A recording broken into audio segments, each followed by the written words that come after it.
जीवन हमें एक मौका देता है, इसलिए जब भी सही कॉलेज चुनने का समय आए तो सिर्फ मंगलायतन यूनिवर्सिटी आपके बेहतरीन भविष्य और सर्वांगीण विकास के लिए।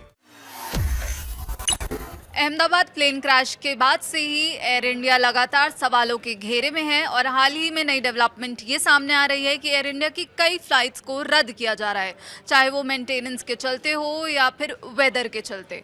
अब इसमें एक और मामला सामने आया है कि एक और विमान हादसा होते होते टल गया है। दिल्ली से पुणे जा रही इस फ्लाइट से पक्षी टकरा गया, जिसकी वजह से रिटर्न जर्नी को कैंसिल करना पड़ा। लेकिन अब डीजीसीए ने क्या चेतावनी दी है और ये पूरा मामला क्या है, इसके बारे में हम जानकारी लेंगे शेखर सर से।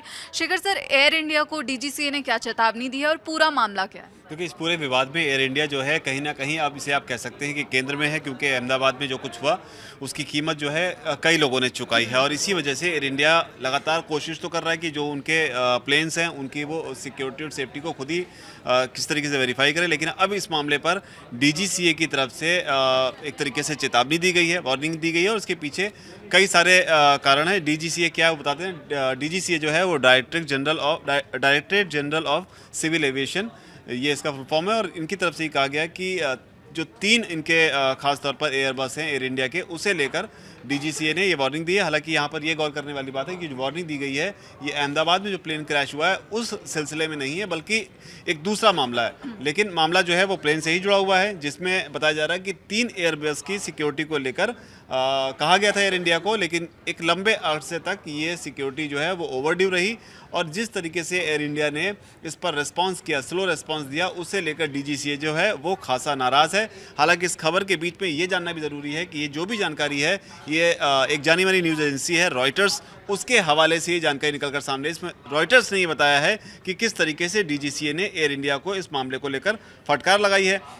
जिन 3 एयरबस की बात हो रही है उसके बारे में बता दूं कि दरअसल न सिर्फ सिक्योरिटी को लेकर, रॉयटर्स के हवाले से ही, न सिर्फ सिक्योरिटी को लेकर एयर इंडिया ने यहाँ पर कहीं ना कहीं कॉम्प्रोमाइज़ किया, बल्कि ये जो एयरबस हैं ये लगातार फ्लाइट भी लेती रही, जिसमें से एक के बारे में बात ये हो रही है कि ये मामला जो है मई का है।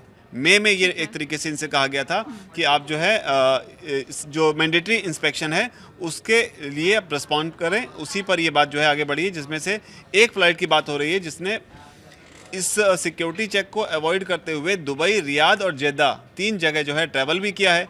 दूसरी जो एयरबस है A319, इसके बारे में कहा गया कि इसने डोमेस्टिक रूट्स पर ट्रैवल किया है और इसका जो सिक्योरिटी चेक था वो करीब 3 महीने ड्यू था, लेट था।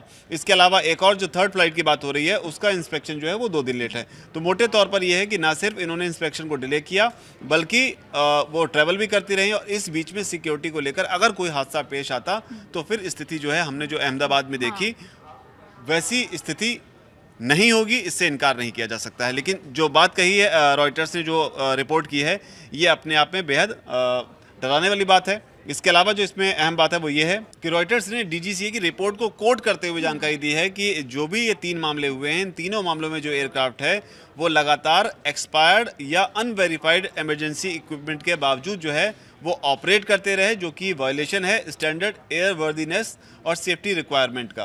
तो ये कोट किया है उन्होंने डीजीसीए की रिपोर्ट को, यानी कि यहाँ पर रॉयटर्स ये बोल रहा है कि डीजीसीए की एक रिपोर्ट उनके हाथ लगी है जिसमें ये जानकारी है कि किस तरीके से 3 एयरबस जो हैं वो ज़रूरी सिक्योरिटी को, प्रोटोकॉल को फॉलो ना करते हुए, जो उनको चेक करवाने चाहिए तो उनको ना करवाते हुए वो लगातार फ्लाई करते रहे, जो कि एक अपने आप में थ्रेट कहा जाएगा। इसके अलावा एयर इंडिया की तरफ से इस पर कोई रिस्पांस नहीं आया है। डीजीसीए की तरफ से, मतलब रॉयटर्स ने जो दावा किया उसके मुताबिक उन्होंने डीजीसीए को और एयर इंडिया एयरबस को, जो दोनों को जो है अप्रोच किया है, लेकिन इनकी तरफ से अभी भी कोई ऑफिशियल स्टेटमेंट जो है वो सामने नहीं आई है। इसके अलावा जानकारी ये भी आ रहा है जो एस्केप स्लाइड्स होती हैं उनको लेकर भी सवाल खड़े हो रहे हैं, जिससे अगर जानकारी ये कह रहे हैं कि अगर एस्केप स्लाइड्स में किसी तरीके की खामी पाई जाती है, ये अपने आप में बहुत ज़्यादा सीरियस इशू है, क्योंकि अगर एक्सीडेंट होता है और एस्केप स्लाइड्स जो हैं वो टाइम पर ओपन नहीं होती हैं तो इसके बाद जो इंजरीज होंगी वो बहुत ज़्यादा गंभीर हो सकती। तो यहाँ पर रॉयटर्स से विभूति सिंह एक हैं, उनको कोट किया है। तो कुल मिलाकर यही है कि जिस तरह की खबर है, लोगों को इंतज़ार है कि ब्लैक बॉक्स से चीज़ें निकल कर सामने आएंगी कि किस तरीके से अहमदाबाद में प्लेन क्रैश हुआ था, तो वो तो निकल कर आएंगी ही आएंगी। लेकिन यहाँ पर साफ तौर पर लापरवाही का एक मामला सामने आ रहा है कि प्लेन को जो ज़रूरी सिक्योरिटी चेक होने चाहिए वो बिना किए आप जो है ऑपरेशनल हैं। ऐसे में कोई हादसा नहीं होगा। अगर हो जाता है तो क्या कुछ होगा और इसकी जवाबदेही किसकी होगी। प्रोसेस फिर वही स्टार्ट हो जाता है कि ब्लैक बॉक्स ढूंढिए, क्या हुआ था क्या नहीं, लेकिन जिसके जो लोग चले जाते हैं, जो लोग मर जाते हैं, जिनका नुकसान हो जाता है, वो उससे वापस नहीं आता। तो ज़रूरी है यहाँ पर मोटे तौर पर कि अगर इस तरह की कोई स्थिति है तो इसको लेकर कहीं ना कहीं एक सख्त कदम भी उठाना चाहिए, और न सिर्फ कदम उठाना चाहिए ताकि एक मैसेजिंग भी हो, आगे से कोई इस तरह की चीज़ों जो है लापरवाही जो है वो ना बरते। शुक्रिया शेखर सर पूरी जानकारी देने के लिए। अब हम आपको बता दें कि जो डीजीसीए की वार्निंग आई है ये अपने आप में एक अहम चिंता का विषय हो जाती है। जब बहुत सारी एयर इंडिया की फ़्लाइट्स डिले हो रही हैं, कैंसिल हो रही हैं, तो जो पैसेंजर्स की सेफ्टी है उसको लेकर भी कई सवाल खड़े हो जाते हैं। अब पूरे अहमदाबाद प्लेन क्रैश पर आगे क्या अपडेट्स आते हैं और एयर इंडिया को लेकर क्या क्या नई जानकारियाँ सामने आती हैं, ऐसी ही खबरों और अपडेट्स के लिए बने रहिए दैनिक जागरण के साथ।